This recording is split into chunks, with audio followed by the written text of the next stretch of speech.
Ariba McIntyre. No, Ariba Dirty.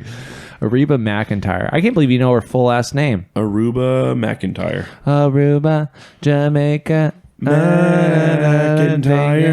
Aruba, Bahamas, pretty mama. I remember I really liked that song when I was a kid, and I think it's because it says "Pretty Mom" on it. Conjured up memories of in my head that I didn't have of a tropical island. Who sings that song? Is that Jimmy Buffett? I have no idea. Beach Boys. Oh yeah, that makes God. sense. That makes Sorry, sense, listeners. dude. That was a guys. critical Guys, foul. we're fucking idiots. Oh, Speaking of being fucking idiots, welcome to Hive Scum, is that Jimmy Buffett? Jeez. the podcast for Jimmy Buffett fans. No. I'm Gage, and I have the suds at No Clear Coat. I'm Terry at Stone.jaw on the Industry Trust Discord. I'm Steve at South of Heaven. And he's also sick. No, I'm not. He's sick in the Sick head. of it. I'm sick of it. Yeah, he really is sick of our shit today. True. You know who I'm sick of? Our guest. Yeah. I'm Paul at Weirdstone. Yeah. Paul, thank you for sounding so good and actually nice. Thank you, Paul. You're welcome. Thank you for not sounding sick or mad at us. Guys, I'm not sick. I have not slept in a year, it feels like. And you're still up and you're here. I'm still here. Yes, and we're doing a late night recording while the old friend Gage here is hanging on by a thread. You know, I'm being kept alive by some nice English black tea. Well, you know, keep it up. Speaking of English black tea, I guess we'll get into that later in this episode. Yeah, but baby. you and Paul are flying back. You've As we flown speak. back. Yeah, you guys flown back We done last flew. week. We won't get too much into it, but it's good to have you guys back because I missed you back from ye old, Thank you so much. from across the pond. Thank you so much for having us back. Yeah, of course. I mean, you know, we couldn't do it without you.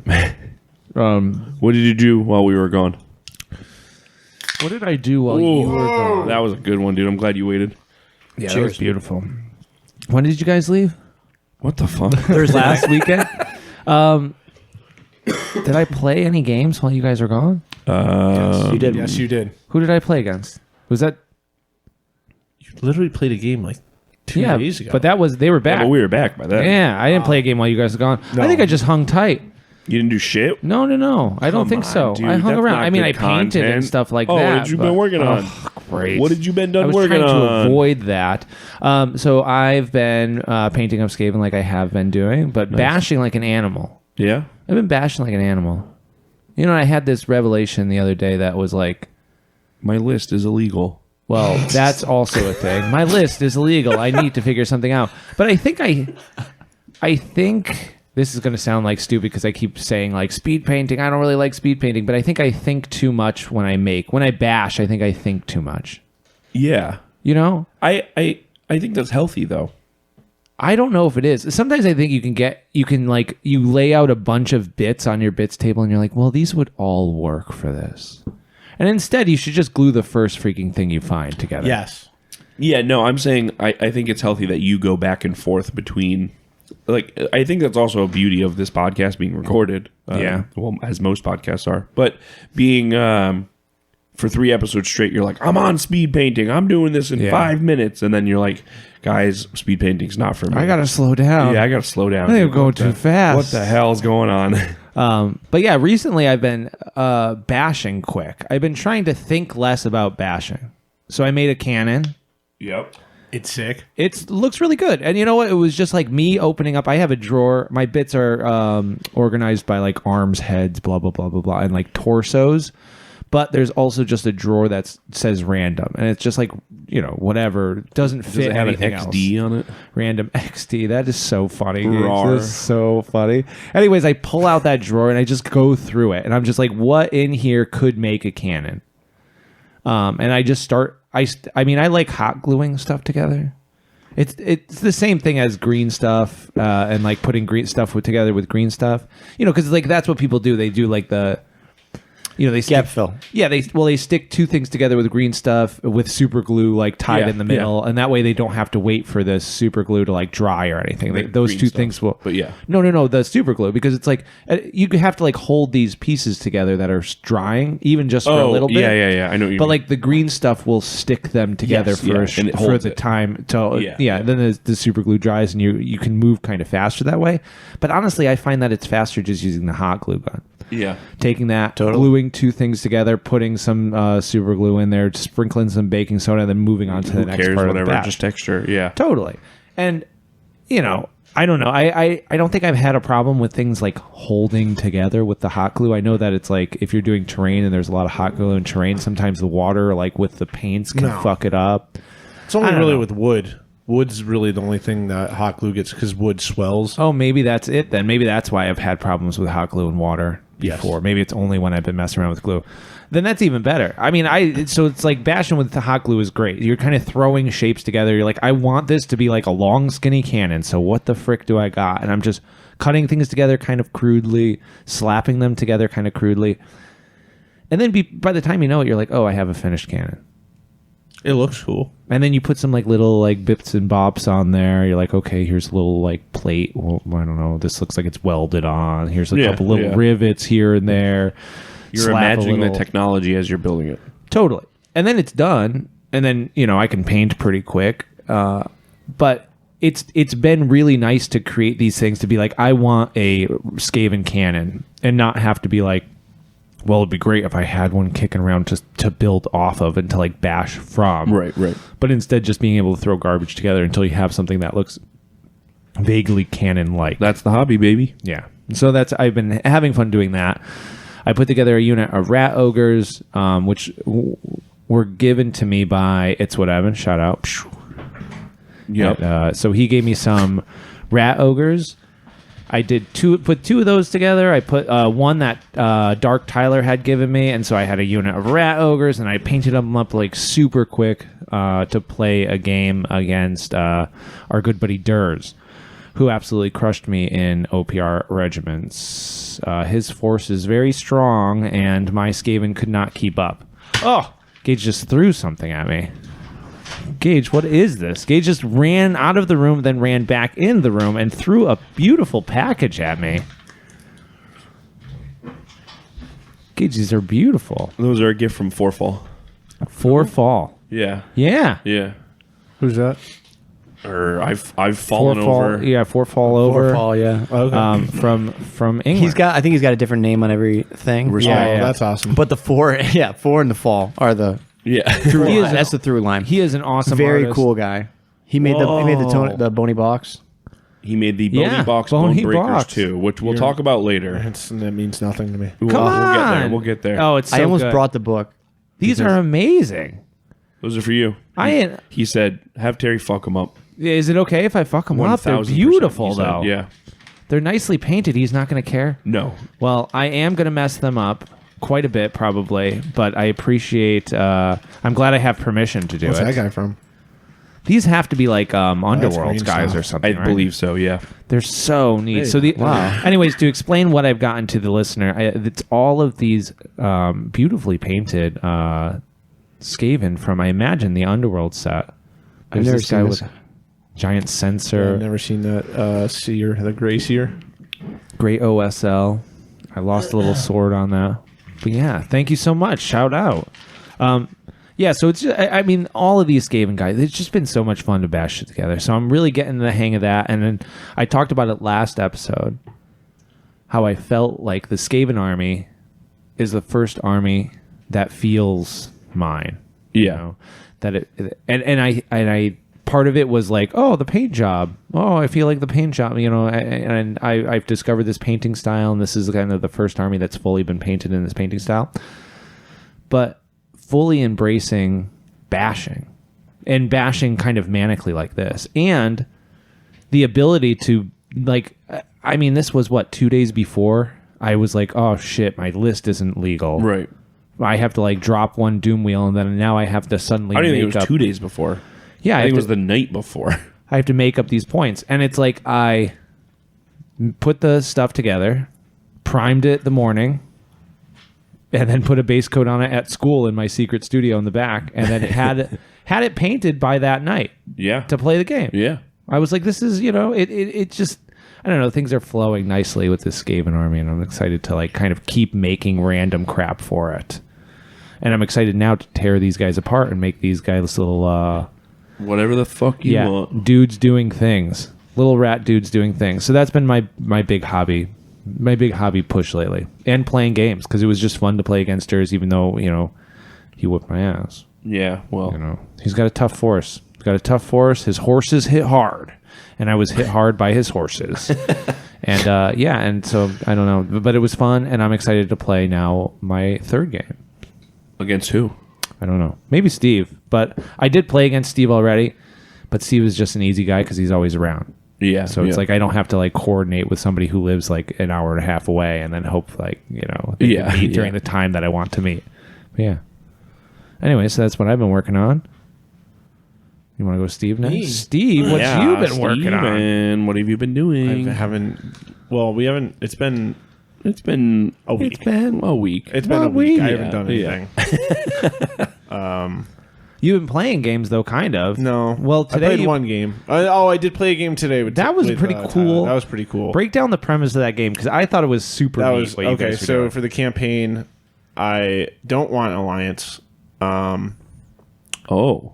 I don't want an alliance. I don't want anyone else's losses affecting me. I don't need someone else bringing me down. yeah, he can do that himself. I can do it myself. But Tyler, Is already with his painting. hat in his hand, approached me saying, "Steve, please be my ally in this campaign." Please. And I said, "Well, we can have a sportsman-like bout." So we did a championship, like a little tournament between our two factions with our heroes looking over I the was gonna say, battlefield. you lined them up on the side. Yes, and we had a friendly battle where our troops got together and did a mock, quote unquote, fight, and yeah, it was cool. Like the whole theme was like the forces coming together to gauge each other's battle prowess, which naturally. Wow. Naturally, you shit on Naturally. him. No, I didn't shit on him. It was a great match. It was a great match. We had a lot of fun.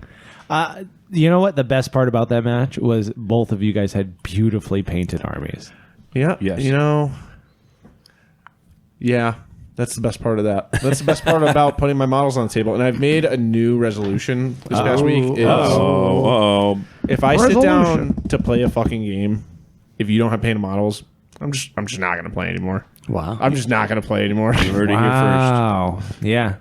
Wow. Like I know these games are meant to be fun and to like play with No, our listen. toys, but like it's also like I put a lot of time into my models. People can do whatever they want with their toys. I don't care. But if I'm sitting down to play the game, I'm only gonna play with painted models now. Like I don't want to look at gray plastic anymore. I don't want to look even something primed. Even something primed. I don't really want to. Damn. I want to see a finished project on the table. That's the stuff that I like to look at. That's what gets me excited to play. That's a stance. I like that. Firm but fair. Firm but fair. Hey, I can't control what you do. Just don't fucking ask me to play. But and we I won't play games. I'm fine with that. I've talked about this because I didn't think I was going to be able to paint my models for the game. So they don't need to be painted well, man. It's like we get so Prime dry brush with something that looks relatively okay. And you know what? It's like even better. You get the 2x prime and paint, and it's a purple. It's a dark purple, and you spray your guys instead of using black, and then you dry brush with a yellow, and then dude, there you go, and there you go. And if you want to put a little bit of a wash on there, even better. And it will look good enough until you can get around to like making it look like Actually how painting you it. want it to look. It's just I think people potentially overthink the bare minimum that you need to do. And if you do that bare minimum, it raises the game so much more. Yes. And it's really not like, I don't know. While I'm not like I don't love the speed paint idea, you can kind of crush out just by spraying and dry brushing and then put it on the table, and then slowly paint through your forces and make them look how you want them to look. Get your GW 3-color minimum first, Totally. and then go back and get it. I mean, dude, a that's spot like that you want. And I get like, oh, well, what if I don't like that model and I put all the time into painting it? Like, I totally get that. But I don't. Paints are thin enough nowadays that it doesn't matter. Also, You put 100 coats. If it's that example of, oh, well, you primed it, like all you had to do was prime it and dry brush it a whatever color. How much time does that really take? Like, you like the model enough that you're going to buy it. Like, Yeah. you're going to play with it. You want to play with it. Like, Yeah. I don't know. I'm being a little picky about toys now. Yeah. And I want to see cool toys on the table. Well, and you have like good people in our community like Doom and Apathy Adam, who I will talk about his painting to the end of the earth. I mean, like the dude is able to get like really cool results using just spray paint cans. Yeah. Using pretty much, I think, entirely spray paint cans With for his washes whole and- paint jobs. Pretty yeah. much. Yeah, and then he does like he has like techniques that he uses with when he sprays and wipes away and stuff. But like, man, you can get this done pretty quick. Get a good paint and good enough painted model on the table. Yeah. I don't know. Just saying. he sent me a mech that he made. We traded something last year, and so his end was he was going to build me a model, Jelita mech, right, for the snow. It's very cool. Dude. And so it came in this week. Unbelievable. Yeah. Like you And could you see. didn't bring it for us to see. I know, shame on me, but Shame. it was funny. He shipped it, and he even like built it to be shipped, right? And then it was so cold that the super glue popped off, so it like popped off the base, you know, all intact, but just like the legs popped off the base because it was like -5 or whatever. Yeah. But yeah, anyways, the guy, you could see like so much time in the assembly and like the crafting. Yes. Like he made snowshoes for the thing and stuff like that, and he made like a little catwalk around the base of the cockpit of the mech, magnetized the weapons. Like, the thing was awesome. Like it's a real game piece too, and it's just like a piece of art, and then nice weathering and all that. Very cool. Very cool to like see it up close, Yeah. And you could see like how, like you said, he does a lot of the heavy lifting just with the spray cans. Totally. Yeah. It's awesome. I mean, I would say out of anybody in our community, he's the one that's kind of gone furthest away from painting anything GW style. Yeah. Like I don't like further away than a lot of people. I mean, like he's not even using paint a lot of times. Like, Yeah. like that's neat. I mean, and like even when people are using an airbrush, they're using an airbrush as a way to be neater than using rattle cans. Right. And he's just straight up using rattle cans. Yeah. Which is super cool. Yep. You ever see those street paint guys like in like New York City that make like galaxies and shit? Yes. Just Oh, don't using, I like, know. different diameters or whatever. Yeah. We should take that technique to models. Try it out. Start masking random garbage on your model. I think that's what people with Eldar vehicles do. Yeah, probably. Yeah, but they're honest- not using like random any cylindrical object nearby. But like all this shit, this is something else I've been thinking about. All this shit is worth trying out. Anytime you come up with like some crazy idea that you're like, I mean, this is how some motherfucker decided to spray paint through a dryer sheet to make marble. They're like, I don't know if this is gonna now work. it's But, like let's the try it. method. Oh yeah. And it's like it makes you think about how many other methods for doing any sort of technique there are out there that just haven't been discovered because not enough people are willing to break away from tried and proven ways of doing things, quote unquote. It's not really the art aspect of it. Yeah, It's I like get- you're just yeah. following like paint by numbers at that point. Or you're like, I saw this technique, Yes. I can do that. Yeah. You know, how many people do the coconut crab Tyranids when it's just like that was just Right, some right. guy who tried out something that he thought would look cool, and then lo and behold, his effort paid off, and it looked cool, and then everybody steals that idea. It's, Yeah. I don't know. Like when I did the box, I I looked up online, like how to. I was like, okay, so this is. I know what Wait I a want. minute, Paul. What box? yeah, tell us about this box. Tell us about this box. Talk about your box. This is, Okay. this is a great segue Let's to your see your box. box. dude. Yeah. Show us your box. Yeah, show us your box. So dude. well, are you done? I didn't do anything else. The only thing I'll say is paint your models before you play with them, and if you play in my Regiment Grand Tournament, you need Hashtag play paint. everything painted, and you need your basing done. Yeah. Steve hates you. You know who you are. So when we were getting ready to prep to go to England to play in this Necropolis thing, Gage, texted me on the side one day and he says, "Hey, just what are you doing to? how you bring your models over there? I go, I just bought this nice Pelican rip-off case from Harbor Freight, so I know my stuff's not going to get damaged. He goes, listen, it's not going to get damaged anyways, and it's kind of a New England thing that we have to bring a bespoke carrying case that's decorative and part of the warband. And I was like, oh, really? Because I was just trying to like paint these models before I go. And he's like, not do a case. He goes, well, me and Steve did it. So, and I was like, okay. And then, obviously I saw the stuff you guys brought to Houston. So I was like, all right, well, let me see what I can do. So I went to Dollar General and I got a box. And the idea I had was I was going to open the box up behind the warband and do kind of like a forced perspective to make it look like they were on a road to the city or something like that. And I couldn't figure out how to resize the STLs, and I didn't feel confident enough to paint it all. So what I did was I just shrunk a wall down, put that in the back, and then I made a skyline. I just drew it on a piece of paper, cut it out with the X-Acto knife, and used that as a mask and or a stencil. I mean, yeah. And I just kind of made the skyline, and then I did a moon in the back. I used the circle, the ellipse template from my kid's drawing kit. And then I did the dryer sheet thing to make the moon. And then I was like, okay, this is a blood warband. It's modeled after Shane, the Flagellant, and the Fool. So I was like, it's got to be about blood. So I did the blood moon. And then I did a couple clouds and like put the glow behind the clouds. And the way I did all that was I just looked up on YouTube those old like biker, like the way the guys paint motorcycle tanks, or they would do a van side, cool. Yeah. And so it was a tutorial of a guy, and how they're just sitting there like they paint it, they hold it like this. So I just copied the guy exactly. That's what I'm talking about, Paul. It was so sick. It's like nothing new under the sun. Like, dude, I didn't even paint the stones, right? All I did with the stones was I just kind of tilted the box, shot it from the top, and then put the red on there like a glow. So it was a night glow, brown ground. And it looked great. Yeah, it came out really good. I was pretty happy with it. Dude, but this is what I'm talking about, dude. There's so much out there, like creative-wise, that's not directly applicable to mini painting until you apply it to mini painting. Right. Like you would never know. Oh yeah, totally. But so like the thing you were talking about, like masking and templates and stuff. It's like, I really haven't seen, like I 3D printed like camo templates or masks and things like that. Okay, yeah. And I have like really thin tape, like you would use like on to mask off like trim on a car, or if you're gonna like tape out flames or something like that. But it's like I never really have anything that is that large, It's like maybe someday when I do Imperial Guard tanks or my G Steeler Colts vehicles or something like that, I can use that stuff, but really it's like everything's so tiny, so really when do you use it? Yeah. I've seen Cults of Paint do it though. Actually, they use like the putty. So they're like when he's painting his dwarves, he'll do the cloaks, right? And he'll like have putty over half the model and then, masking that way. But just like blue tack?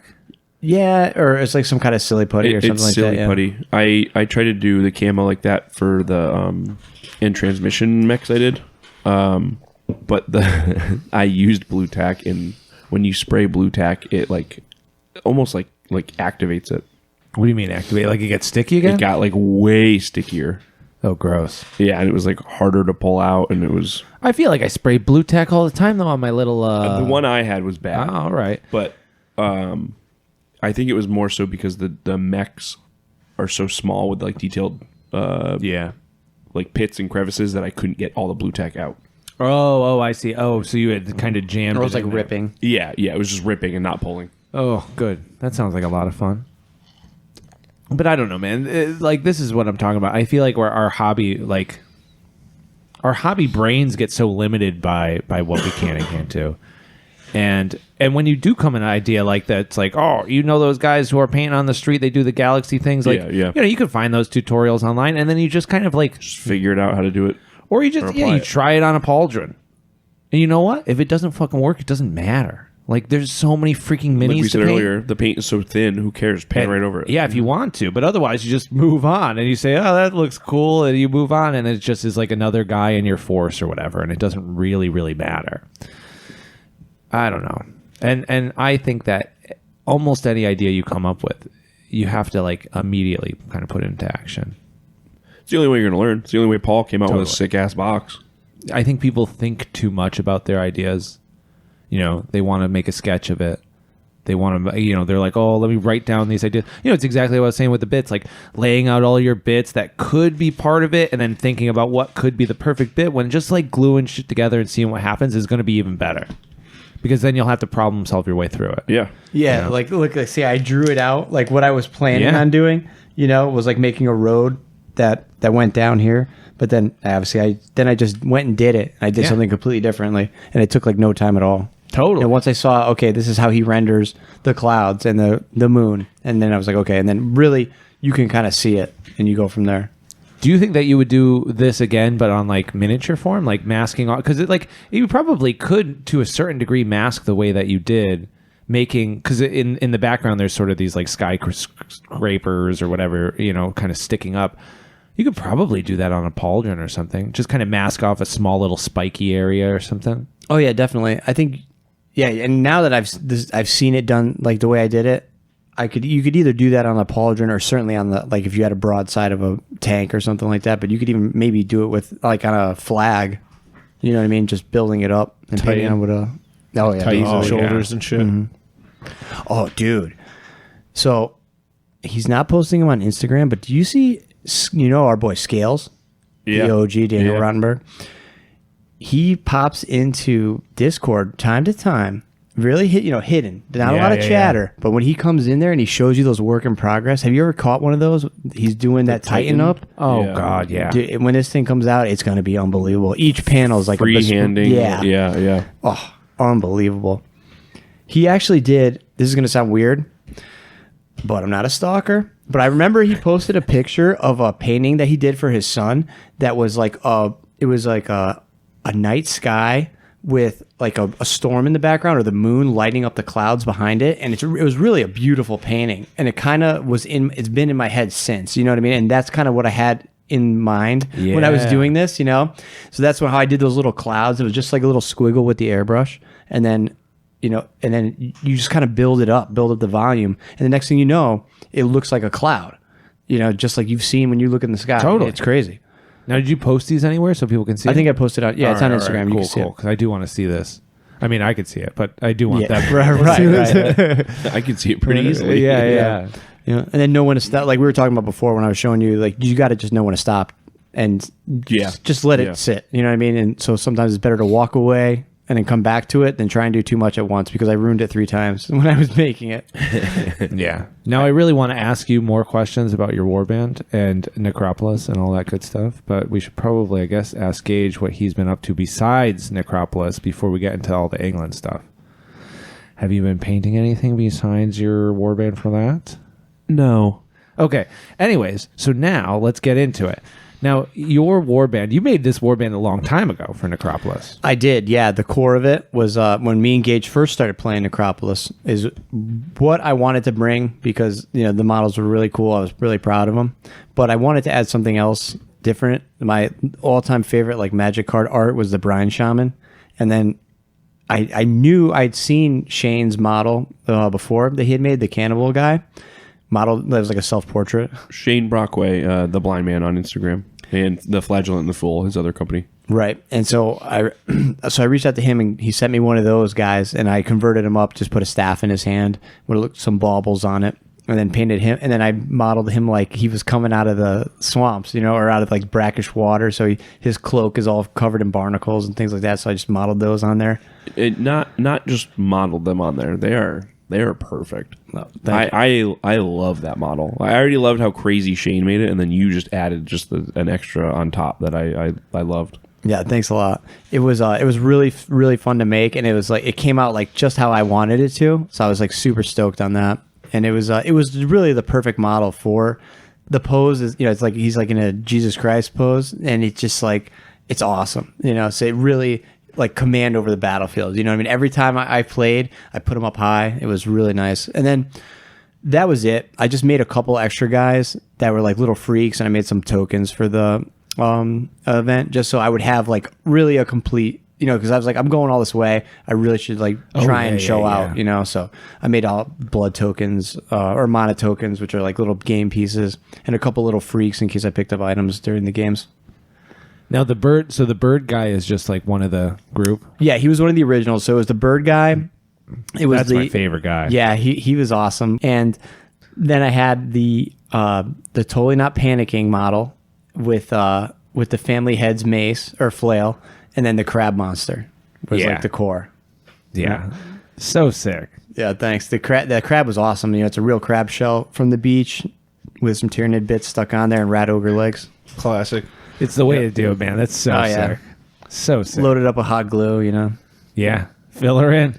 Yeah. Yeah, it came out nice. And I mean, like, Thanks. the whole, like, I mean, that, seeing some of the, and I'm sure you guys will talk about it, but seeing some of the other war bands that were there, that must have just fit right in. Oh, yeah. A lot of freak stuff there. Everybody came out with, I felt like, with the freak stuff, which is neat. Gage, what was your war band like? Excuse me. My guys were the skeletons. They were the. Oh, yeah, we talked about it. We talked about it a little bit. I finished them like the night of recording. After that pod. But yeah, they're just skeletons that defend this tomb. The moldy tomb. The moldering tomb. I forgot what I chose the final name. But I have never. I haven't like doodled. I haven't sketched. I haven't done anything in, I don't know, years and years of like applying myself. I should say. Yeah. And I knew I was gonna. I didn't know how Peter was really gonna run the event, if I was gonna be able to recruit a guy or not. And I really liked one of the original Anna sculpts that Matt released. Like, I think it was his first one ever with her. Okay. Where it's like this guy kind of has this like regal pose where he's supposed to be like holding a sword down, I think, and a shield right in front of him. But I cut the arm off that like holds the shield, and I had this perfect arm that was like a bigger gauntlet that I could drill a hole through so he could hold a flag. And I was like, well, I'm just going to make a flag guy because... Fuck yeah, dude. Hell yeah. Why not? And then if I ever want to bring this into another army, I already have a banner guy. Totally. So I just freehanded a banner. I finished the whole warband and box gouache only for the entire thing, and then I edge highlighted with lead bilcher, and that was it. You still really like gouache? You Dude, still loving it? I'm still, I'm still pushing it around. We had talked about this, I think, in the last couple episodes ago, but I want you to like kind of teach me how to do it. We gotta set up a paint night like we were talking about last episode. But I will say, to what Paul's point was, we're just stop fucking around with it. Once you're done, you're done. I made the banner. I freehanded the banner. I just did a little skull face. I loved it. And then I started mushing around. I wanted to weather it a little bit. And I fucked the eyes up, and I went back, and I started weathering it again, and I started doing it all. And then I didn't realize it until the day after. Somehow in my chaos of my desk, I painted the banner in oil. Idiot. Oh, shit. Really? Yeah. brushing water. Yeah. So I'm just like oil and water just mushing this banner around. And I didn't even realize What even happened? It's crazy. So I used an actual canvas like that I had just laying around, and I cut a square out to make the banner. Yeah. So the oil like actually seeped in pretty well. So the weathering like kind of worked, but the canvas material was just more like the texture of the canvas was like more apparent. Mm-hmm. And you could see it on the picture that I posted on Instagram, but it was like this weird amalgam of just like nothing is setting. Yeah. And I was like, all right, well, I'm on a plane in 3 hours, so whatever. And then it dried in a way that like still got the oil's still not dry, but it dried in such a way that it was like a cool weathering. And I was like, well, cool, whatever. Yep. Mission accomplished. Yeah. And like it like banged around in the plane, and like half the tiles had a little oil on it when we were at the warband or at the event. And I just kind of wiped it off with my thumb, and we were fine. But yeah, it was still such a fun thing. And it was also like me shit talking Paul, being like, you got to make a box. I was more so projecting. Yeah. Being I like, gotta finish my box. I gotta finish my box. So Paul, you got to do yours. That way I know we're struggling together type. It was funny because we were, I was at work overnight, and it was like 2-3 in the morning, and he's still online. We're talking on Discord, and he's like trying to get it all done. He's like, all right, I've got everything finished. It's time to just put the flock on there. He doesn't have the flock at his house. And he's like, oh, come on. all here. I live in the fucking studio. God. Yeah. So he had to do tufts the whole way. But it came out awesome. I tufted the entire thing. There's like 80 tufts on that. A classic blunder. When we walked into the event, I was walking by the tables, like looking for somewhere to put my stuff down, and I saw it there, the box, and he had it all like unfolded, and I was like, man, my boy did it. It was like it looked great. It looked great the way it's displayed and everything. Shout it out was everyone perfectly that helped me through that 10-hour Discord session. done. What a cast of characters that Dude, came through. Honestly, it was a perfect night of like voice chat where it was like no one was talking over everyone. Like everyone was like just laughing, goofing, having fun, talking about whatever. It's awesome. And that's like it was one of those moments where it was like everyone's passing the baton. Like, all right, well, I'm going to bed. Make sure Gage finishes this. Okay. All right, well, I'm going to bed. So Now, these were classic skeleton sculpts. all the bodies were from Anna and Matt's like Okay, collabs. okay. The heads I think I took from Oathmark, or maybe the Oathmark ones okay. were too small and I used GW. I don't remember what it was. I thought at some point you were talking about some skeletons, but they were too small or something like that. No. Remember That's that? my Tomb King's warband for Nemo. Oh, okay. Yeah. Yeah, that's really neat. Yeah. You had the Blightbones Aberrant. Yes, Oh, and then awesome. that was the model that I redid the whole warband for because I really like that model. Yeah, that came out so sick. It's the best. Also, shout out Blightbones. 100% does not listen to Hive Scum and admitted it to us at That's okay. at the event. Now, They're better off. Blightbones, I you know how you make these visuals in your head of what you think people are, Yeah. what they look like, who they interact with. What did you et cetera. imagine? Looks like a Blightbones? skeleton. I thought Blightbones was like some cryptic wizard, lives in a tower, like old guy, like old Englishman. Yeah. He's like a young, sweet little boy. Oh, you like models? Not one piece of black clothing. Oh, dude, it was so funny. He's you. such a very nice guy. He was just like traveling through the States for work while like the week prior, and we were talking about Florida, and like he's just a very nice little guy. I was like, this is so not what I not the wanted. guy who Yeah, makes yeah. these, like, you're not up in your wild- tower sculpting. Like, Yeah. come on. That's funny. Yeah, that is funny. You never know what anybody no. looks like. Not you at know? all. Yeah. Yeah. We should probably dive into the event now. Please do. Like I was going to ask. Like, so you guys got on a plane? So we got on Or a plane. boat? Definitely not a boat. Yeah, we landed, and both Paul and I brought our lovely better halves, and we kind of all like got off the plane, got into the train station, and we were all different hotels. So it was like, all right, well, see you guys. I'll see you at the event, Paul. Yeah. Everyone kind of went their own separate way, and for me, I go to check in with the hotel, and they don't allow early check-ins. Okay, so you're just hanging around. So I'm just like, all right, cool. They'll take our bags. Yeah. Shout out Harry, Old World Painted Blood, who just by random was like, hey, here's some stuff to do in the city while you're killing time.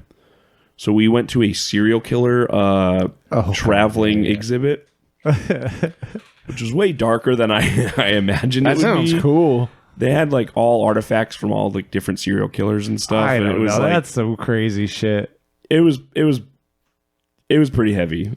I'm not gonna lie. Yeah, I don't know if There's I would like there's times where I like will jokingly like send fucked up shit to the group chat, but I was like, I know the stuff in here. I was like, Paul and Terry are gonna block me if I send this stuff in this fucking chat. Dude, even just like you had sent Jeffrey Dahmer's glasses or something like Is there- that. yeah. Oh, yeah, creepy. And I was like, dude, that's even that is like, I'm like, I don't know. I wouldn't have gone in. It's Yeah, just weird. yeah. Like, I don't, you know. there was a lot. Yeah, I don't even know how to expand on that. But and then after that, we went to just a couple other museums of just what was in the area. And then I actually got on the train that night to stay at Peter's house. He lovingly let me stay at his house before the event. We caught up and talked the differences between scenes and talked RPGs, and I cannot express to the world how genuine of a person Peter is. Yeah. And I can't I don't want anyone thinking that there's anything behind Necropolis or this movement other than it just being genuinely one of the best games by the best guy. Peter just wants to make a cool game. Peter just wants to make a cool game. He does not care about money. He does not care about anything. His whole heart is in this project, and it is why I personally just want to champion it to everybody. Yeah. Because it is just It's just such a genuine, like, salt of the earth product by just the most genuine dude. And then the event looked insane. Oh my gosh. And so did the event happen later that day? Or like the next day, I guess? No, it happened the next day. Paul, what'd you do? Well, Yeah, you do anything fun that first Yeah, day when what'd you you do guys that first day? when you guys roll in? So we left at 7 at night or quarter or something like that, American time, time. yeah. And then when we got over there, it was the next morning. So we went to, like, when we split up, we went to sleep our on the hotel. plane? I try. I thought I was going to. Paul was in fetal impossible, position man. the flight Yeah, over. I was like, yeah, I'm gonna sleep. You know, I slept for like 3 hours during the day. Like, I got out of work in the morning, slept a little bit, got up, got ready to go, and I was like, I'm gonna sleep on the plane. Steve the week before was like, Joe, you're not. And I'm like, oh, fuck this guy, dude. He doesn't know. You know, I sleep during. I sleep I don't know. right, dude. I got on the plane and like an idiot, I didn't put my bag in the overhead. And idiot. Yeah, so it's Shoved between it my under? legs, Oh. but it doesn't fit. It wouldn't Yeah, slide yeah. all the way. So I had my feet Your like feet this. are pushed back. I couldn't move my feet, and I was like, oh my god, I was like, this is like claustrophobia, man. Yeah, I could not dude. fall asleep at all. Maybe I slept half an hour. I watched like Baby Driver. I watched like 3 movies. Not a bad movie. Yeah, that was a pretty cool movie. I watched Count of Monte Cristo. I watched. That's all a good one. Oh, That's a good one. there was. Well, this was a new one. 2024. It was in French. I didn't even know there was. Yeah, a it was new one. pretty sick. It was pretty sick. The It's- OG is on Hulu right now. I'll have to check it out because what a great story. Yeah, you know, the classics are classics for a reason, right? baby. Anyways, so we land, we split up. My wife booked us a food tour in the Borough Market, which is this awesome, like, yeah, it's this really sick. I guess you call it almost like a flea market is over here. You know what I mean? Just all these different stalls. So we walked around with some guy telling us about, you know, they show you like London Bridge and all this stuff that's around there. I hear it's falling And, down. No, it was quite intact, and it was, you know, the real London Bridge is actually very boring. Tower Bridge is the one you're thinking of, which I learned actually like a week before we went. But we got to see all that stuff. Is Tower Bridge the one that they had all the houses built on and shit way back? Well, I'm sure that was on Tower Bridge, but that was definitely on London Bridge. There was like there was like a church in the middle. There was like all this stuff. Yep. That's It wild. was, yeah, it was very cool. They had like illustrations of like what it used to look like on all this on these If you've never plaques around seen, there. go look it up. 'cause That'd be it's very cool. Yeah, it's very cool. Cool board. It was like a I was thoroughfare. gonna you say know? that'd be a real cool board. Yeah, I mean we're halfway there with the where we played most of our Necropolis games, right? Yeah. So that was good. We ate a lot of food. I had a sausage roll from the speckled Greg's? speckled pig, I think it was called, which is like I guess a pretty famous farm and butcher over there. And this sausage roll was unbelievable. It was things like a meatball the size of your fist inside of a puff pastry, Oh, just dear. out of this world. I'll eat that right now. That'd be Fish so and good. chips. We ate all kind of stuff. See other fucked up stuff. Scottish egg. You have a Scottish egg while you're there? Scotch egg, nah. No one bothered you to do that? I didn't. They were on the menu at a bunch of the places we went to. Don't but eat it. I didn't. It's bad. Yeah, is it that? Yeah, it's a what is it? It's a soft boiled egg with or a hard boiled egg with like a sausage around it and Yeah, breading. like chicken Yeah. or something around it with breading. It's I'd eat the heck out of that, dude. That sounds delicious, man. You can get it. I in think the I've had it in convenience America. store. Well, I don't know. I might go somewhere else that's not a convenience store. I mean, I don't have to get it at the No, that's what you have to do. 7-Eleven. That is what you have to do. Listen, I'll eat a hard-boiled egg from 7-Eleven, though. Do you ever get those little packaged eggs? Nope. Yeah, I in like desperate times of like There's no time I'm desperate enough for that. They're good, dude. They got a little vinegar to preserve them. They're tasty. All right. So we did a little shopping at Borough Market after that, and then we took off. We went to Nico told me, oh, you got to check out the Orc's Nest, you know. So this is like a legendary RPG shop.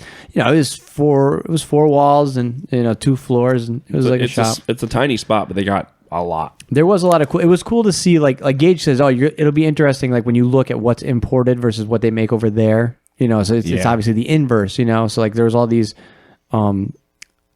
different manufacturers over there that were dirt cheap or whatever. But I was like, I'm not buying any more models. You know, or the books even are cheaper there. Well, it's a new year, so you could buy 28. That's true. You went all last year not buying 28 millimeter. Can we just That's not true. I was bad. I was bad. Come on. I know bought he was bad. I bought an Italian army. I bought the Blood and Plunder shit. I got a lot of stuff. I'm To done. be fair, you did say the Blood and Plunder, that was going to be your only 28 purchase for the year. And I actually, so I guess maybe I wasn't so bad. It wasn't as bad as I thought. Dude, I just think bought you're a whole pretty army. good. I reorganized, and when I reorganized, I realized that I have way too much shit. So now, Yep. yeah. So really, after the Blood and Plunder stuff, I yeah. bought the Italian army for bolt action, and then now I bought the dwarf army. So this year it's nothing but dwarves. I'm not buying anything unless it's a dwarf. Another hard line in the I'd sand. love to hear Yeah, it. it's over. I realized, dwarves. Yeah, this is a bit of a tangent, but I gotta say, like the dwarves, I love them. I bought the 6th Ed Army book and I was reading it, and I'm like, these guys are great. cool. They're haters. There's a there's a Grudges. million ways. They to have play the them. book of grudges. Right. I mean, yeah, it's a defining characteristic. I'm gonna make one for myself. Yeah, sure. Yeah. I'm gonna keep it here at the studio. Me and Steve hopped on Discord. We made a couple lists. We were like, here's what we can do. We ordered some, I ordered a bunch of minis. So Here's the people we have grudges against. oh yes, I'll Oh, pick yes. out any dwarves I run across. Do you just want any dwarves? Is there any rhyme or reason? No, I mean, anywhere I could fit them in, All 'cause, right. that's the cool thing about these rank and flank games. Like you can make the units bigger and bigger and bigger, Yeah. so like, obviously it started with, I wanted to build the Mordheim warband because I'd been picking up a couple here and there. Yeah. And then, my boy Marco, or Marcelo Rizzo sent over some Slayers, and I was like, okay, here we go. Once I got those in my hands, I was like, oh Yeah, boy, here we beautiful. go. Yeah. So now I'm gonna have a huge block of Slayers in this army. You know what I mean? Well, I'll start pulling out some dwarves to go slide your Keep way. an eye out. Anyways, back to the action. So Sorry about that. No, that's some good stuff. Right. So after Borough Market, we went back to the hotel, or actually we were like wandering around, went to Orc's Nest. Next thing I know, I'm like walking around in the middle of Piccadilly Circus, which is pretty like major tourist spot, So everything's going good. Then I'm starting to get a little tired. It's time to check into the hotel. We go back there. We put our stuff in the room, and I was like, you know what? I'm gonna make sure I have a good time tomorrow. So I just went to bed. I slept for like 14 hours, and then I woke up at 6 o'clock the next morning. My wife went out and did something that evening, and then I woke up the next morning ready to go. yeah, baby, ready to game. Yeah, ready to game. Right, got ready your to meet the boys. strategic mind sharp, and you were Or so I ready. thought. Oh, Yeah, you want me to keep going? well, you show up at then you go to the church. We go to this church. The church is crazy. So the original church on that plot, I believe, was destroyed or burned down. But that one is late 1400s. I looking at the That's insane. Yeah, so late 1400s. and everything I'm touching in there, I'm like, Paul, this is older than our whole country. Paul, look at this. Paul, look at that. This is older than everything we've ever known. Paul, we're walking back to the car to grab some stuff, and I look over at Paul, and he jumps up on this little stone, and he's taking a picture, and I'm like, Paul, you're on a fucking grave right now. Dude, I looked down, and I was like, I thought it was like, you'd be standing, like the box, like where your totally. water Yeah, shut yeah. off would be. I thought that's what it was. It was like the cap on that. I looked down, and then there's the plot of dirt where it fucking fell over. I'm like, holy shit, I'm standing on somebody's He's gravestone. surfing a gravestone older Yeah. than the Oh whole my U.S. Holy God. thing. I was like, oh my, I couldn't believe dude. it. Yeah, I hope you it don't was get funny. haunted for that one. Oh, man. jeez. It's fine. Harry and I took pictures with skulls on top of it later in the day, but Psychopaths. I had to make sure that Paul wouldn't be Yeah, I alone guess in this venture. you're the magnet now. Yeah, They're gonna come your way. Yeah. So Yeah, everybody, Peter had everybody like in a good way. They were very respectful of the place. You know what I mean? Oh, On the you whole, gotta it be was- 1400s. Oh, dude. for sure, You freaking better and, be. And what a job they did with this hall too. It was like everything was really nice inside. Everything it was was nice awesome. It had a little inside. kitchenette. Yep. Dude, that was something in and of itself. These dudes over there, all right, they rolled out the red carpet. I mean, not just for us, for the whole event. Like, how our boy Ollie does it at Nemo. Oh, yeah. These I'll dudes never forget. were on the same level. You got Rotberg John. He's in there. He's making tea. This kid Christoph, dude, like the dude Monk comes up to me, and he's got this fucking. He's got like a little napkin all folded. He goes, "Here you go." And he's got all the biscuits on there. He lays them out. He's giving me a description of each one. I was like, holy shit, these guys. There was almost like a wait staff. Like, no joke. People that weren't playing in the event were just like walking over there like, do you need tea? Do you need coffee? You okay? Oh, Robert was there though. Oh, yeah. Robert picked me up at Reading Station. Oh man, Him and his boy Felix. Dude. talk about the best energy, dude, in our community. Well, you'll see him at Nemo. yes, dude. It was such a treat to meet him last time. Yeah. All of our internet boyfriends were there, honestly. Apocrypha now, Ben, and Sam. I mean, we can get into our games in a little bit, but I have never laughed so hard in my whole life where I had to hold my cheeks and my face because Covered with shame. yes. Yeah. Dude, I was laughing so hard I was in physical pain. I was like, guys, stop. He is a Like, walking comedy show. He is the so two of them funny. The two of them are unhinged. Yeah, they were dialed in. They were Sam and who? and Ben. I've never met Ben. I was sitting in between the two of them, and I mean Ben and I talk a lot on the internet, Yeah. but there's so many dumb in jokes that come out when it's just it's literally building up momentum the whole time you haven't seen this person. It's just everything comes out, and it's just unleashing just a year of humor where I was like, guys, this hurts. That's amazing. That's it was such a genuinely great if I went over there and had all the experiences I did without the games, it still would have been worth it. Just as a homie hangout. Totally. I was like, this was so worth it for this alone. Then on top of it, having just the best games on some of the best boards ever. So now, is there a little wiggle time? You guys roll up, shooting the shit before the first round. Yeah. We were shooting the shit. Everyone's kind of meeting each other. We started, I think, an hour late. Yeah. Real punk time. Yeah. English time. Yeah. Right? Yeah. And it was but it was perfect. The thing is, he made this game, and he put it on the small board, so you immediately eliminate the 2-3 turns of walking over to meet each other. Then everything is really intuitive, and then it's pretty deadly game too on top of it. So you were playing 4 or 5 round games, and we're done in half an hour. Tops. And so the game were fun as hell, and they didn't get into the way of hanging out. And it was. Everybody played 4 games, and then, or what was it, 3 or 4 games? 4 games, and then we still had 2-3 hours to hang out at the end of the day. It was awesome. And starting late on top of that. That's beautiful. Yeah, That's a great day. And it was and nobody was like, oh, let's get going. It was, everybody was, there was so Everybody much to was talk. We were still talking when we were cleaning the thing up. You know what I mean? Yeah. It was unbelievable. So Peter wrote an event for the whole lore of the city was for this event as well. There's an invading army, and he created a secondary currency in the game for this event where these NPCs are dropping this dust mana, and the dust mana can then be turned in after the matches to either kind of donate it back to the invading army or keep it status quo, he was calling it, to make sure that things are as normal. Everyone's like, oh, invading army, yeah. Once you're trading in the mana for this, he's giving you a little card with an artifact on it, or a spell, or a cool action you can do. So you're later on. sort of selling it back to the army, and then you get a little You're thing. getting a thing for it. But Nice. each round, the first round, it's just okay, NPCs are going to spawn, and you're going to kill them and take the dust, figure it out. Okay. Second round, these guys, there's more of them. They're respawning on the edges. So there's more and more of them coming. And then the third round, once you kill one, artillery is firing off in the distance, just blowing shit up, and it's just knocking everyone back, and so it's chaos, showing you the army is here, this is happening. Yeah. It was just it was pushing a narrative in a way that it felt very at home, felt very what we do with our games, and it was it was cool to see it from across the pond, I guess is what you would say, but it was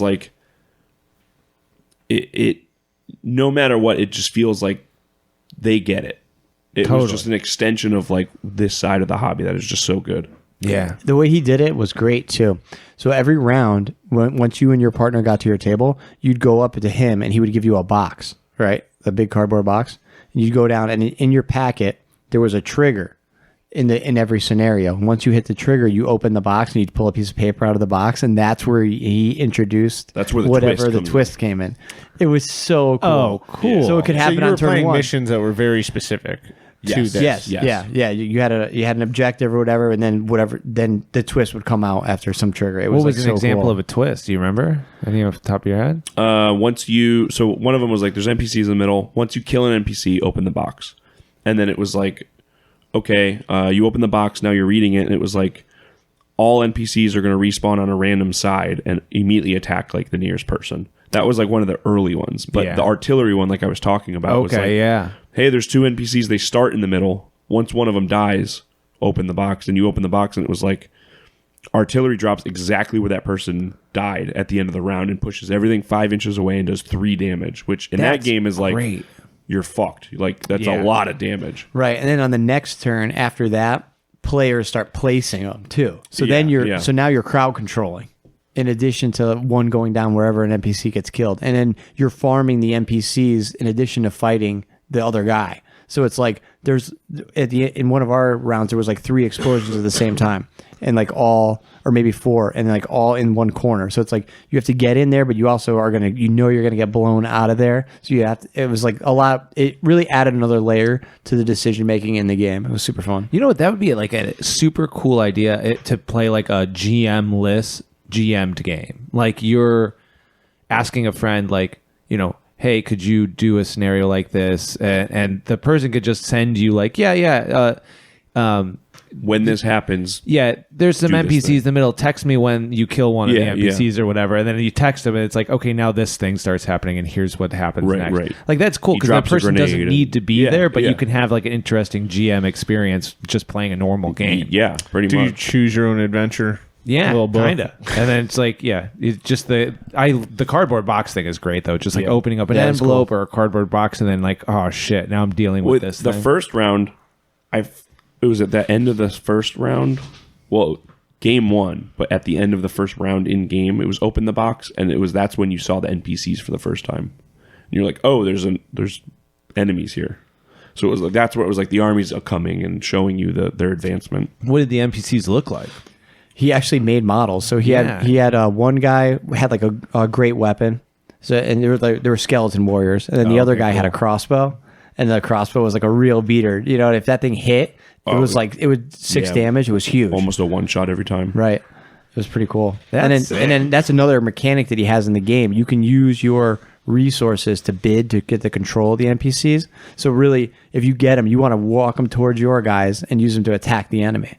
You know, but you want to make sure that they're near you so you can kill them. But then if the other guy gets control of it, you know, you got that going too. It's pretty fun. Now, 4 games is a lot of games, but do you guys have like a game that sticks out as like that was like really neat? Yeah. I'm about to piss my pants, so you can take yours first. Okay, cool.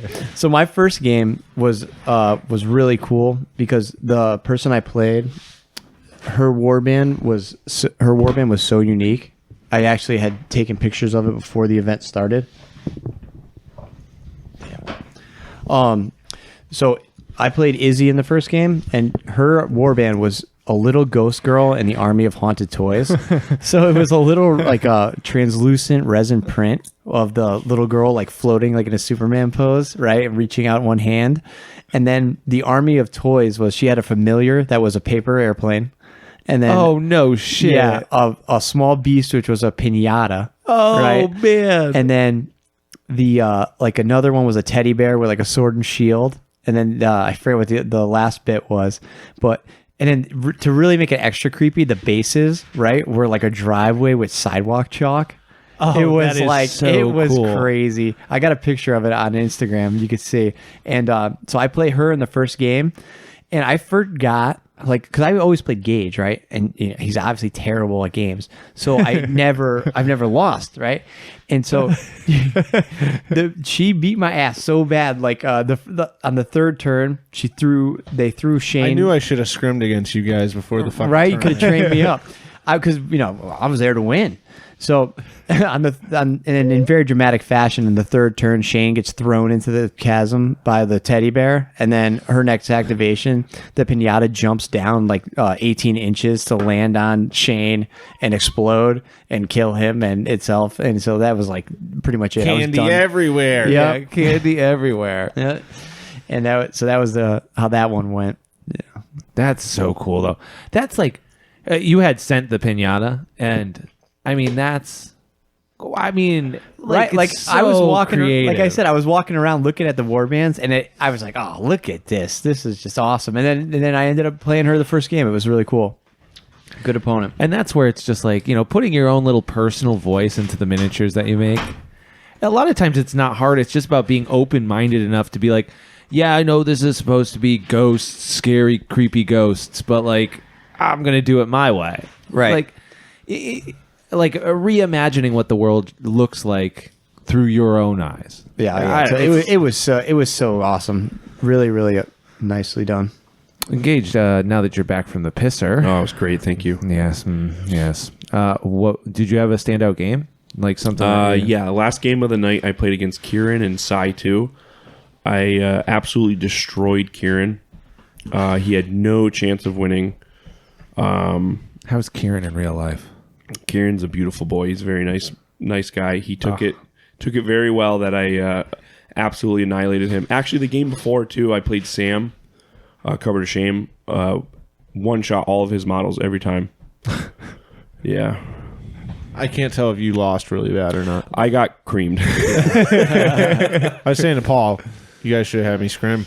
No, we should have really brushed you up. So Sam and I had a very good kind of back and forth, and then that last round he rolled hot as hell and just destroyed me. But my favorite was against Kieran and Simon, I think is his real name, but Sai2 was his handle. Who I put down because Peter at the end of the day did best warband, best board, best opponent type thing. I loved his warband. He did all Matty Knuckles sculpts, but he painted them golden demon level. Perfect. Oh, like really, really nice, dude. So he has one of the familiars that has like an open book on his back, and it's kind of like a baby with like a pot on his head. I think he wrote script. He put a little pentagram in the pages, and like this thing is small for 28 scale. I was like, hands down, I fucking love this. But no, it was a 1v1v1, and I kind of got pincered in between the two of them, and I did not stand a chance. It was just like whatever I could do to keep my guy going. But it was so much just fun banter, just talking shit to friends. It was just like an instant kinship with these people. Now, did you guys? I mean, this might be that you might have the same answer, Paul, but like standout warbands, like somebody's warband that you were like, oh, that's like super cool. Yeah, so Izzy's one that I mentioned before was really sick. Felix, his Instagram handle is Felix28. He had a really cool one, which was 2 models. It was one guy, it was one skeleton playing a flute. That was his like lich. And then he had the gargantuan beast, which was this absolutely huge model. Like, I mean, like as big as this microphone is, huge with nails. It was just called Nails, and it was like with huge spikes sticking out of the arms, walking like nail fist weapons, and yeah, like an absolutely sick model. And then he had it. He managed to make his list like really work well with the 2 models, you know. So he was like playing it super, like playing it really well. So he was like engaging with only those 2 models. You know, it wasn't like a boring thing. It was really cool, and also just a cool guy piloting the warband. Felix was just a genuine gem of a person. Yeah, he was awesome. Yeah. And then another cool one was that guy Stu. Zombie Stu. Terry, hold on. We gotta give an intro to Stu here. Yes. Stu is probably 6'5". Shaved head, nice clean shaved head, glasses, beautiful. Wearing a fresh Blasphemy long sleeve. Beautiful. Not a stain on it. Not a stain on it. Has no social media. Has no presence online anywhere other than Discord. Oh, it's beautiful. And he checks pretty much exclusively for Necropolis. Insane artist. Just talented guy. The whole time I'm looking and talking to him, I'm like, this is English Terry. He sounds like a beautiful guy. I love him. I love him already. Your description. I was like, this is literally like my friend of 15 years is here right now. And he just has a different accent. I was like, this is so weird. But yeah, his warband was also perfect. Perfectly painted. Cool. What was his thing like? He had. Oh, you just showed that was that? No, that was a model he made that was like just very disgusting, and I can't remember why I took that video. I love, but that he model. It was a tonk. for Ben's game. Oh, it was okay. And he showed me a video of him. He was clowning on some guy, like some influencer type. Yeah, like yeah. they met up at he went to one of the big events, and he's got that thing, and he's showing it to this guy, and the dude is like disgusted by it, and Stu's there like making like faces in the background. It's really It's like a Nurgle honk with very detailed sculpted genitalia and everything you can imagine. And a lot of gloss varnish. Oh, yeah. He went blue for the boys, is what he said. That's how he described it. That's awesome. Also, just genuinely cool guy. Yeah, very nice. Well, Yeah, but I can't even picture his warband right now. I know I took so many pictures, but yeah. he had dead guys. Yeah. Necropolis Yeah. shit. Dead guys. Now, I mean, you guys have named like a few different warbands, and like embarrassingly, I've never played Necropolis before. I've looked The into it a world's little greatest bit. skirmish game. I You haven't still haven't played it played either. it. I've looked into it. You guys are getting me real hyped on it, where it's like now I'll probably make something. But what's an average warband looking like? 1 to 5, technically 1 to 9, but 1 to 5 models of a dead school of like magic, we'll say. There's a couple of different like overarching. Yes. Well, 'cause I know that I blood, started- bone, plasma. Yeah. Or like the unaligned type. Yeah. That's the thing. Our boy Pete has really killed it. Like the lore is like it's deep. You know what I Yeah. mean? And you can really just latch onto a theme, or you can like push away and against the theme, and that's built in there too. And then Yeah. this kid who made him that army builder, I mean, that makes it so easy to like, I guess, grok the rule book, you know what I mean? And get your head around it, because it does the rules enforcement for you with the list building, which takes all the brains out of it. And the analysis paralysis is gone. So you can sit there and just tinker and say, okay, I have this model, or okay, I want to build this model. Here's exactly how I spec the model out. Now I can go to my bit bin and build it, because it's a kit bashing game for sure. Like And- we were saying 2 episodes ago, talking about the app, I used it and then WYSIWYG'd my warband based off of it. Based off of that. Yeah, yeah. You might have to. I'm gonna later. I'll ask you to link it in the Discord, so that Yeah, way absolutely. I'll Absolutely. make something. Yeah, because it's like anytime it's below 5 or below or around 5 models, I will just make a warband. That's like It's the super best. easy. Yeah. Just throw something Yeah. together, and so that'd be. I would love to play it, but I never. Yeah, got to. and then and I was planning to. I might still do it. Make an Instagram post just on how to get started with this game, but really your basic steps are go to Patreon, search for Necropolis. It's free. It'll always be free. You'll find all the links there. You get in the Discord. You start to see what the vibe is of everything, which is not really strictly enforced. But for me, I like to see that. Yeah, totally. And then you're going to get links to everything you need right from the Patreon and on the Discord. And it's all really well organized. You did a good job of that. So that's really all you got to do. Very user friendly. There's no smoke and mirrors. It's like to click 4 things and you can get playing fast. Like it does not matter. And like Paul said, you could make a warband by just clicking a couple times and going, okay, this will work. Or delete all of it. I'm just going to add 1 big guy in, or delete the 1 big guy. I'm going to put 3 little guys in with like cool weapons or whatever. Then you play a game and you say, oh, okay, I saw this, and this. Now I want to change my play style. So, and you can just rearrange and like do and play it in a completely different way. I got to tell you, he really did a good job. I played more games this year, like, mini wargaming this last year than I have in my entire life.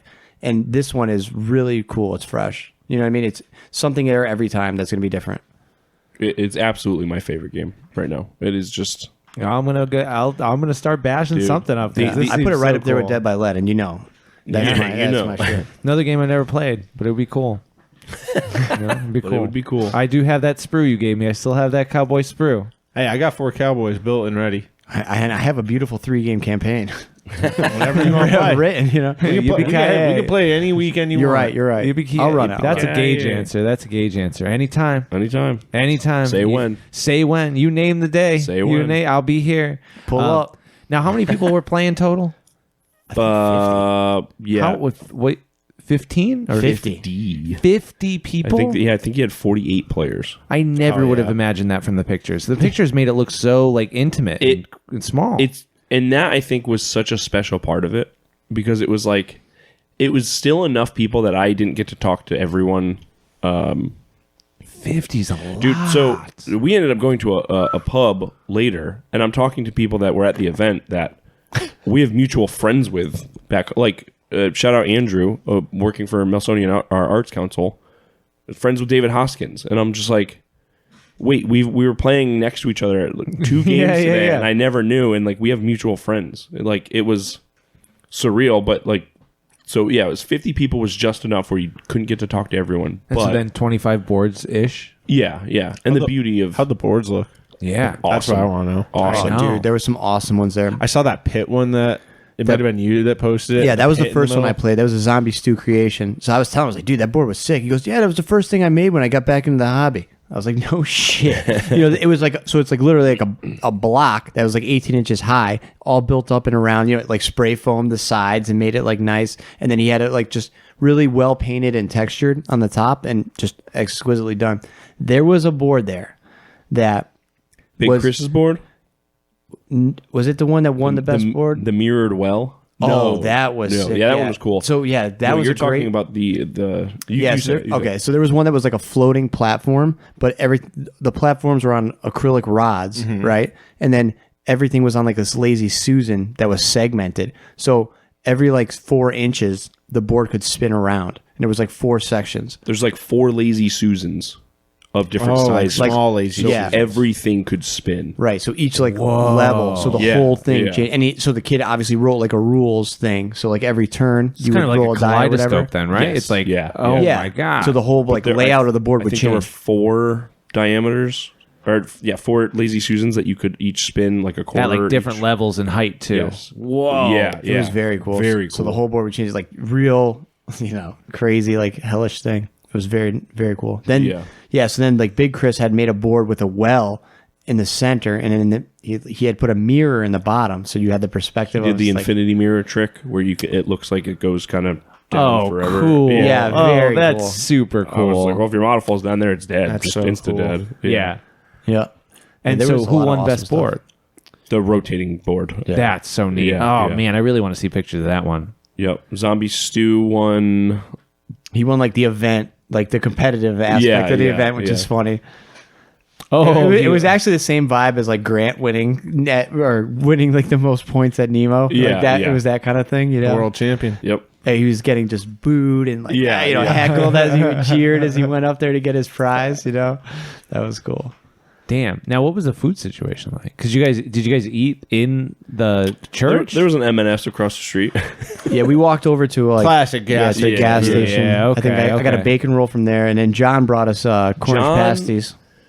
Listen, no one else can listen to this right now. It's just me and John. yeah, okay? cover your ears, listeners. Yeah.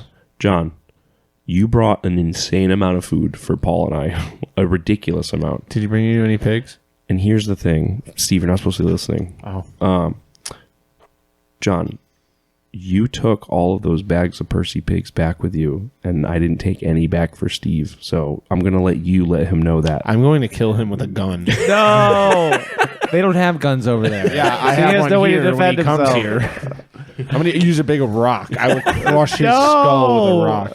It's definitely John's fault and not Paul and I's. Right. I mean, John, he mentioned it as soon as I got in the car. I got some Not even boys, a boost. Not even a boost bar for me. I mean, we ate everything. We we ate all that great stuff. You know what I You mean? guys suck. Yeah. So I had the Cornish pasty like from in like a it was like a hot pocket kind of thing. And so I nuked it there. I was eating that. I mean, it was fine, but it was so funny.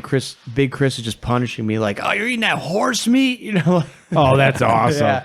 He had the vegan one. I had a Greg's sausage pasty. Left it in the microwave for a whole round, and then Kieran lovingly brought it back over to me. And he was like, "Wait, did you forget about this?" I'm like, "Yes." Oh, my pasty. My pasty? Is that what it's called? Pasty? Yeah. Yeah, pasty. It's like a pastry? It's like a pastry without an R, and it's pronounced dumb. It's weird. It's like an empanada, beef, turnover kind of that's thing. what it sounds like in my head. It's a That's what it hot sounds pocket. Like. Yeah, That's what it is. Oh, so good. Yeah, and then afterwards we all went to the pub, and it was on fire and shut down. So we had to go to a different pub. Literally? Yes.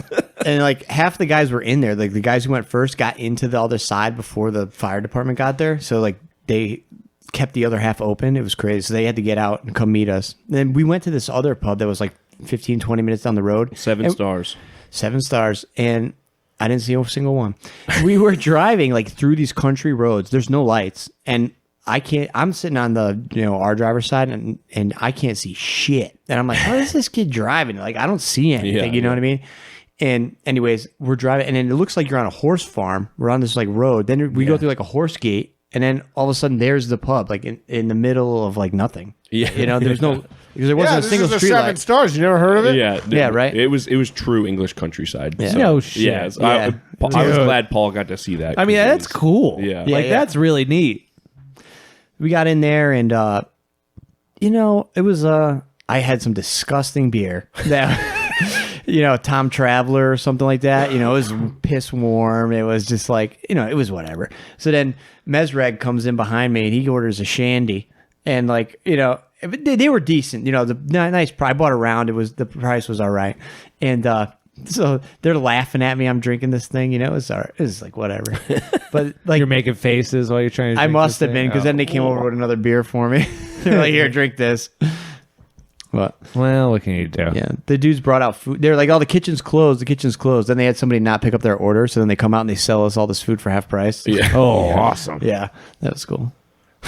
And then that was it? Did you guys come home the next day? And We came home that we night. came home that night. No shit. Yeah, which was another kind of funny thing. So John and Sam drove us to Reading, and we got on the train there. We went to Paddington, and it was pretty funny. Like all the drunk girls running around there singing. There must have been songs and shit. some rave or something because it was an uncomfortable amount of Could have just been a like Saturday night. an uncomfortable amount of the teenage raver girls, and Paul and I just standing in a sea of them, just like respectfully looking at the horizon. Like it was so weird. It was funny. The English countryside. Yeah. It's known for its raves. It was so. So yeah, right. So when we get back to Paddington, and then we hop on, we split up. I'm home in 15 minutes and in my bed, and then this guy, his shit's busted. I He get can't on back. I get on a tube, and it's like, oh, this is the last stop. The tubes are closed for the night, and I'm like, oh, cool. Let me just let's see how the walk is. And it's like the nearest bus, the 24-hour bus, was like a half-hour walk, or I could just walk to my hotel for like an hour and 10. I was like, well, I'll go to the bus. I go to Why didn't you Uber? it was not available in that spot. I could not get one. And it was a Bolt, but I could not get one. I'm just sitting there on the app, just like texting. I'm just like, Please, somebody pick me yeah, up. this is cool, whatever. But I go to the bus stop and the bus wasn't working. I was like, oh my God, dude. never get home. So it was a real late night. I got home at like 3 a.m. But That's classic Gage, though. yeah, as you That's can hear Gage- from my voice right that's now. Gage hours. That's Gage hours for sure. Honestly, setting the year off strong. That event was the weekend, because after that, like, we went to the Imperial War Museum the next day and just like went to all these fancy art shows, like Japan House stuff, and then went out for fancy food, and it was just like the most refreshing long weekend I've ever had. Yeah. Yeah. Yeah, it was really cool to go there like off season too. I mean, Yeah, we went yeah. for cheap, and it was like I couldn't believe it because when Gage said, "Hey, you want to go to this? You saw Peter's having an event." I was like, "Yeah, I saw it, but I didn't think twice about it." Yeah, And I'm then- not going to fucking England. Right, and he showed, he says, "Look at what the ticket costs," and I was like, "Holy shit!" So I texted my wife. I was like, "Hey, I'm going to England. You coming?" And she was like, "Oh, what?" And then like maybe like 10, a couple hours later, boom, we're in. Yeah. And it was the price was right, and then these guys really. They made us feel right at home. It was awesome. Excellent It was host. so fun. Every person we talked to was so sweet. Same vibe as our shit. You know what I mean? Like Yeah. these dudes were so cool. Everybody we met there was awesome. Shout out Aiden. I had, 8 and 35 millimeter. yep, Dude, I got some You're gonna like zines his you're shit. gonna love, dude. Some what? Some Zines. He took zines. Yeah, it developed film zines of Oh, like cool. his path along. I think it's along the shoreline. It's like just like coming up on this like old church. Like it's everything about it, and just like everyone I met too in between games or whatever, and the bit of being in part of Hive Scum and people just walking by giving me a Coke Zero, and I'm just like, I had like 10 that day. I was like, guys, I'm dying. That's Stop. amazing. It was very sweet. Oh, and those things are just like that kind of shit is so refreshing. It also like it was one of those things where I'm not doxing anyone, but like people being like, we're doing events because of you guys. And I was like, dude, that is what keeps me going. Yeah. It like coming over to play the best skirmish game in the world is selfish because I want to play it. I want to enjoy it. I want to see how it works on home turf. But getting someone to come up to me and be like, we're doing a con because of your con, it was like, thank you. That is the best. That is the motivation right there, no matter what. And you know what? Like, the world is so small now with all this shit. 100%. That it's funny to talk about this after talking about the last episode where it's like, how can you create something in your local scene? It's like, if you truly cannot, if you really can't fucking figure it out, if you live in a town of 12 and you're like, there's nobody around for 100 miles, you could fly to England. Yeah. And go and play Necropolis. Yeah. Right. And it's a cool hobby thing. Or anywhere where there's a game that really scratches your itch. Totally. Like Necropolis for me is that right now. I love that game. I will do anything to make sure that Peter sees it through. But it doesn't have to be like that for you, listener, I guess, or whoever. But it, like you said, it is so small. And where it's like I'm talking to these people and I'm like knowing at what points of my day works for their time zone. And being like, oh, okay, well, I'm on lunch break right now, so I can talk to all my friends in England right now. And then like I'll catch up with them the next break or like whatever because I know they're having dinner. Or it's very cool. It's very sweet. I don't know. And it just like keeps you moving. Keeps you like thinking and moving hobby-wise. And now I'm excited to, having not played Necropolis, and you've been hearkening on this for a long time, trying to get me to play it, and I started making a warband, and I didn't end up following through. But now just like hearing about it, it's Yeah, it's a really fun game. And then seeing his boys too, like his boys were like, it was like with, like, remember like the first play tests of Flames, like when we were just, we're all there and it was just like this, like 12 guys having a sick time. You know what I mean? These dudes were like same deal. You know what I mean? Like just seeing that dude Stu walk around, he's like, this is it. You know what I mean? Like when because we were sitting there with all these guys who like at the end of the day, you're sitting there with like Ben and Paul and Peter and Forefall and all these guys, and they're all writing shit. You know what I mean? And they're all like, this is it. They're all like really stoked on this game, and it's like, you could see why. And it's funny too, because like I guess you don't really think about what they put into it, but seeing them all that crowd together, very creative people, it was cool. You can get the vibe of like where the community behind the game is. Yeah, it's like, I think that's what I'm trying to say. No, you're nailing it. It's like looking at Flames, you can understand it, but it's like when you get to talk to people around Steve about like what Flames is to Paul or me, then it's like, okay, I see where Flames is getting the backing, You did bring up Forefall though. He demoed Bony Box Bone Breakers 2. Yes, okay. So it did come up this episode. All right. So Shane and myself just had an insane weekend that maybe I'll talk about on a different episode. But I think right now the healthiest part of this indie movement scene is games that are truly not giving a shit whether people get it or not. It's an art piece. It's out there, and I don't care who likes it. Someone will love it, and that's what matters.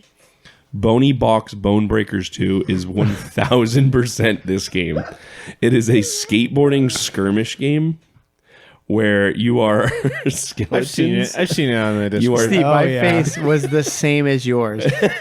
But then I saw him playing it. He's got him. He's got them laughing their ass off. No, he modeled all these. I don't know. You need a tech deck. You need it with how much? I want points. It's not to scale. I want to kickflip the fucking napkin holder and get points for that. No, so each skater, right, has a trick list of the pro skaters, but the main skaters, you have a D6. You have to call out your trick kind of all at the same time. If you land your trick, you write your points down. And then you can get like a free move. You can move anywhere, essentially, because the boards are small. There's whatever. Once you start comboing your tricks, you can keep nailing them, and then once you're close enough in like melee range, you do your combo points damage like you would in Tony Hawk's Pro Skater, the game that ripped off Boney Box Bone Breakers, to that enemy model. So, but you can't ever repeat your trick twice. So you can't just be like, I'm ollieing, I'm ollieing, I'm ollieing, I'm ollieing. Is the doing the trick like calling, like ollie is one? Yes. And then I have to call one. Yeah. You'd be like, ollie. And then everyone goes, I nailed mine. How about you? Oh, you did yours? Okay, you did yours? Cool. And then Terry's like, tray. And he didn't land his tray flip. So Terry's model gets knocked down. Now someone can get a free move over there on him while he's like getting to stand up the next round. And if I'm nailing my combos, I'm going to do like 15 damage to Terry and blow him up. So funny. Dude, it is so uniquely like, here it is. Like I said, I don't give a shit if you like this or not. This is a game for the people that will love it. And it's like, it's healthy. That is what the scene needs right now. Totally. I bought it. I bought it just because it was Instantly. like he made a like a game booklet, like from a PlayStation game, like a jacket thing. Oh, yeah, I saw this. It's playable on PaintStation. PaintStation, And yeah. it fits in the jewel case Yeah. of a PlayStation. Oh, did you see the picture? He was walking around the event. He had his Necropolis like roster just on a skateboard He deck. hand wrote it on a skateboard deck. So No he's, so shit. he's sitting there holding the thing up next to him while he's playing, and he's marking That's down his health and amazing. shit. It's Dude, so he, sick. he was a very cool guy. He's super creative. His art, I remember screenshotting just like random collage things. I forget. Oh, he was doing a speeder. He was like Yeah, sketching a yeah. speeder, but it was like on collage paper. And I was Yeah. like, dude, I was like instantly. I'm You gonna guys keep traded this for Magic later. cards, right? And yeah, we traded some Yeah, Magic yeah. cards. Cool. Yeah, great.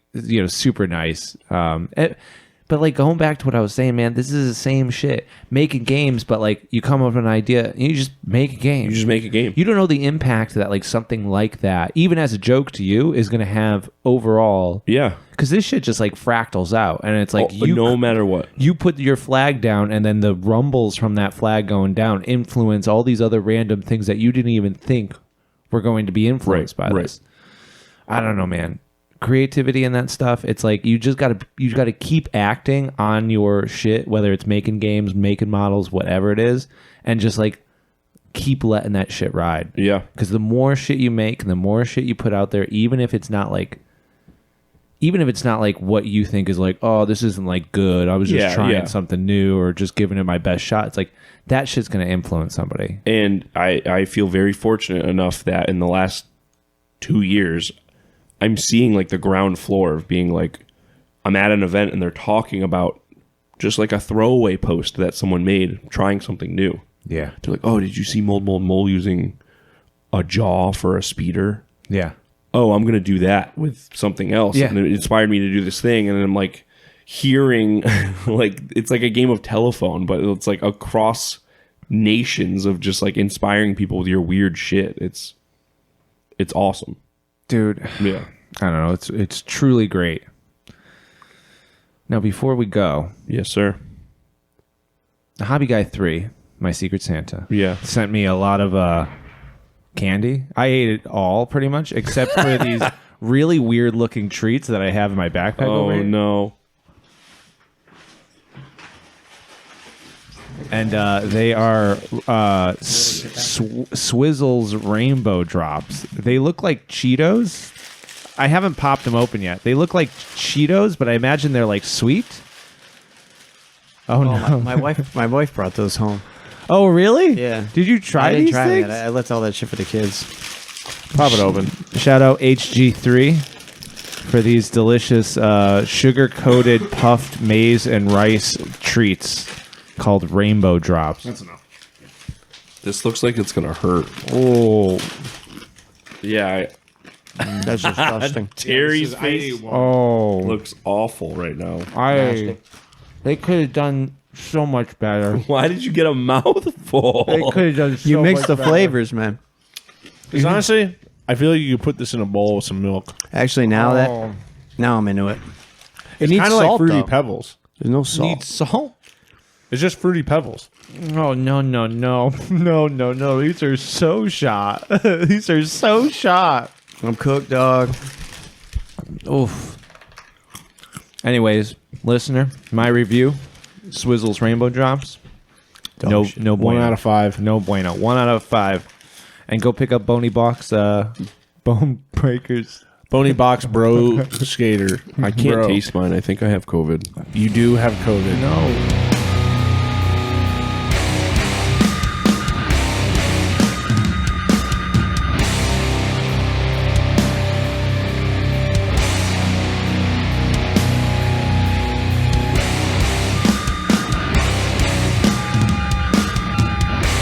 Thanks for checking out this episode of Hive Scum. If you aren't already part of the community, check us out at the In Rust We Trust Discord, which you can find down in the description below. If you have questions you'd like to ask us, you can find our Instagrams down below as well. Or feel free to ask away on the Discord. We also have plenty of extra content and other perks available to our patrons on Patreon. So if you're interested in helping us keep doing what we're doing, then you can find that description below as well. Until next time, folks, keep it grimdark and keep it grimy. Peace.